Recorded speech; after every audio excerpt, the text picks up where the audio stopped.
So absentee voting is definitely a topic that I think everyone has been hearing more and more and more about in every election cycle, but certainly in 2020 with COVID, there's been intense interest both in the United States and, for your purposes outside the United States, on how someone can vote by mail. So for what I'm going to go over here somewhat briefly is how you, as an overseas US citizen, can register to vote, request your ballot, and send your ballot back to your local election office for it to be counted. I want to start really briefly with a little bit of data. This is from the 2016 general election, and all of this comes from the Federal Voting Assistance Program. You'll see their website down there in the corner of the screen, fvap.gov. So there are about 5.5 million US citizens that live overseas, and about 3 million of them can vote. It means they're over the age of 18.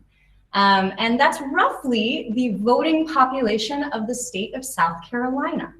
So if any of you are wondering, does my vote really count? I'm just one person living in Frankfurt. Your vote does count. There are elections that are decided by a margin of 1 vote. And overseas citizens together actually make up a fairly substantial block of votes in the US general election. So what we've got here is the general overview of the absentee voting process. And really, absentee voting works very similarly to if you are registering and voting in the United States, except you're going to do your ballot part by mail. So just like as if you were in the United States, you first have to register. As an overseas citizen, we encourage you to use what's called the Federal Postcard application. And you'll see that here, FPCA. You can get that on FVAP's website. I'm going to show you exactly where in a screenshot in a little bit. You can download that form, fill it out. The election office is going to process it, make sure you're registered. Even if you have registered before, as an overseas citizen since 2012, most election offices are going to want you to check in every year to say, yes, I want to vote again. I am still overseas and I do intend to vote in this upcoming election. So FVAP likes to tell people to just check in with your election office in January. You can send in your FPCA. You're covered for the entire year. You can register and you'll request your ballots on that form. So once they receive and process your application, your local election office is going to mail you your ballot. Sometimes they'll email it to you. Sometimes it'll be regular mail. But they'll get your ballot to you. You're going to vote it. You'll follow all the instructions about what kind of envelope to put it in, who to send it back to. And you can we'll go through some of the details. You can send it back via the consulates or embassies, or you can send it back via regular post. And then it makes its way to the United States. The local election office receives it, marks it as received, and you can check with them directly to see if you got your ballot. Now, the second line down here in red, as you'll see, is kind of what happens if something goes wrong in this process. Something gets lost in the mail, an email goes to a spam folder and gets deleted forever. So for whatever reason, if you've requested an absentee ballot and have not gotten it, there is still hope. You can fill out what's called the federal write-in ballot. And it got this absolutely horrible abbreviation, FWAB. Because it's the US government, we had to make a fun abbreviation. But you can fill out this federal write-in ballot and you can mail that to your election office. So if it's the middle of October and you're very anxious, don't despair, you have options. And we'll talk through some of these processes. So the federal postcard application, as I said, is the preferred way for overseas citizens to register to vote. And I'm gonna just pause on a couple elements of this form that trip up overseas citizens. The biggest thing is the voting residence address. So that's the most common question we get is, what is my voting residence? I haven't lived in the United States for 20 years. What do I do? The simple answer is your voting residence is the last place you lived in the United States.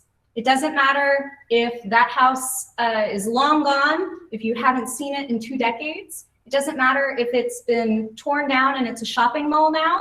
If that was your last residence in the United States, that's your voting residence, and that's what you put on the form. and that's the state where you're going to register. The next most common question that we get, especially being here in Germany, is I'm a US citizen, but I've never lived in the United States. I was born in Germany. What do I do? Can I still vote? 39 states will allow you to vote using your parents' last address in the United States. So the odds are that if you've never lived there, but your parents have, that you may be able to register and vote in the election, but it's going to depend on your state.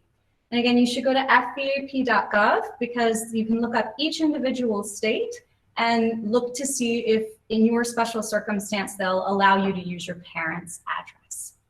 And just as a brief note, I'll highlight the bottom bullet. You can only vote once. You can only have one voting address. You can only get one ballot will be counted. So you don't try to vote in multiple states if you've lived multiple places. All right. So the second key form that you may end up needing to see is the FWAB, the Federal Write-In Absentee Ballot. And you'll see here we call it the backup ballot.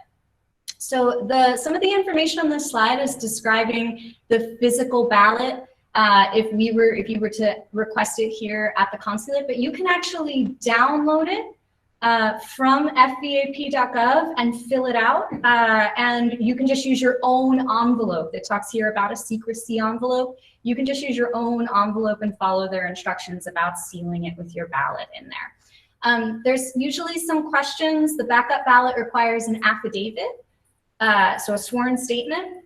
You don't need a notary or anybody else to witness it. Your signature is recognition that you are aware of what you're doing, that you're making a sworn statement that you requested a ballot, you didn't get it, and this is your ballot now. So just a couple things there that sometimes trick people up. All right. These great graphics here will give you a sense of how you can return both the registration application, the FPCA, or your ballot or your write-in ballot. So in the one on the left, you'll see that most of those states are a nice, pretty light sky blue. And that means that you can email your registration materials in, and most states will accept it via email. But as you'll see on the right, far fewer states will actually let you send your ballot back by email. Some states will, and if you're in a state that will allow you to email back your ballot, you just need to be aware that you, by emailing it in, are giving up the secrecy of your ballot, because somebody else will have to open it from your email address, so it will be identified to you. So if that's a concern for you, just know that that's an element of email voting. But a lot of states require that you have to send in the actual hard copy ballot by mail. So then, of course, we get questions of how do we do that? So you have a couple different options. And before I go through those options, I want to note that this envelope, you can download the little prepaid mailer from fbap.gov. If you need to fill it out with your election office address, you can look up that election office address on the same website. You can fill it out, and then you can literally cut this out and tape it onto a standard European envelope. So we get a question a lot, I didn't get an envelope, or what do I do? You can print this out and tape it over a regular envelope. That completely works. Now, if you have one of these postage paid mailers, either that you have crafted yourself or that you were sent in from your local election office, then you can drop it off at the US Embassy in Berlin or the US Consulate here in Frankfurt, the US Consulate in Munich, and we will return it by diplomatic pouch. And in that case, you don't need any extra postage as long as you have one of these postage paid envelopes. We cover the postage, essentially getting it to the United States via diplomatic pouch. So you can drop it off here in Frankfurt anytime during our business hours. You don't need an appointment. We've got a lockbox with a guard next to it right out in front of our main entrance at 30 Giesnerstrasse. And you can just slip your ballot right in there. It does need to be in a sealed envelope. This is not a ballot box. This is a mailbox. So we like to stress that. We can't mail your ballot for you if it doesn't come in a sealed envelope with an address. I do want to note the October 13th deadline here We are really saying October 6th. October 13th is sort of the real last date that we would request, or that we would suggest that people mail through the regular mail, just in terms of what mail return times are. We really encourage you to be safe, and October 6th to get your ballot in the mail. If you can't drop it off at an embassy or consulate, you can, of course, mail your ballot back to your election office via regular German mail. You can just go to the post office and get your postage, like any letter to the United States. You can also send it via FedEx or DHL, whatever private courier of your choice. Okay. Here's a quick screenshot that I just wanted to note. So the one on the right, the one that's kind of pointing up, is voters can find postage paid envelopes. So under that tab that says election form and materials, and then we make it really easy, the easy button, that bright big red button. When you click on that, it's going to take you into the form to fill out whatever you need, either to register and request the ballot or to do your write-in ballot if your absentee ballot has not come yet. All right. If you have any other questions that I have not answered, anything specific to your circumstances, please send us an email, votefrankfurt@state.gov. If you are having trouble with your election office in the United States, it's probably better for you to contact FVAP. FVAP is a part of the US government. They exist to help service members and US citizens overseas vote. That's their entire purpose. So they are there for you, and they're in the United States. And so that's why we say they're usually a better liaison to work directly if you're having a local election office who's unfamiliar with this process, or they're just having some trouble with your particular case. So that all of that information is there. Thank you all so much. If there are further questions, maybe we can address them in the FAQ.